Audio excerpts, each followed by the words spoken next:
Avez-vous déjà entendu parler des secrets interdits du Vatican? Les exorcistes et les démons. La fin va vous laisser sans voix. En 2010, le révérend Gabriel Amorth a fait une accusation choquante selon laquelle il croyait que le diable résidait dans le Vatican lui-même. Le révérend avait 85 ans en 2010 et 25 ans auparavant. Il était le principal exorciste du Vatican, une position que la plupart des gens ignorent peut-être.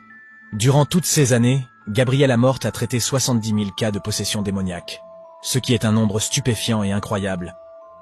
Il maîtrise les personnes avec des cordes attachées à leur lit, puis récite des prières pour expulser les entités démoniaques de leur corps. C'était un grand choc parce qu'on pourrait penser qu'avec autant d'exorcismes, nous entendrions parler de quelque chose dans les actualités. Cependant, ces possessions démoniaques étaient presque entièrement dissimulées par l'Église. La plupart des gens n'avaient même jamais entendu parler de l'Association officielle des exorcistes, un club de prêtres chargé de la mission de vaincre le diable.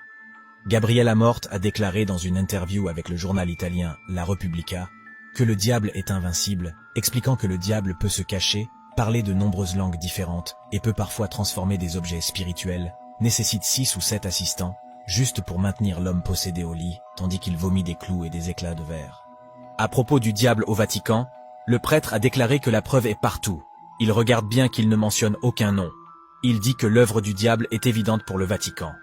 Il croit que les cardinaux n'ont pas foi en Jésus-Christ, que les évêques ont des pactes avec Satan, et que toutes les races maléfiques et corrompues se trouvent à l'intérieur des murs du Vatican lui-même. Alors, qu'en pensez-vous?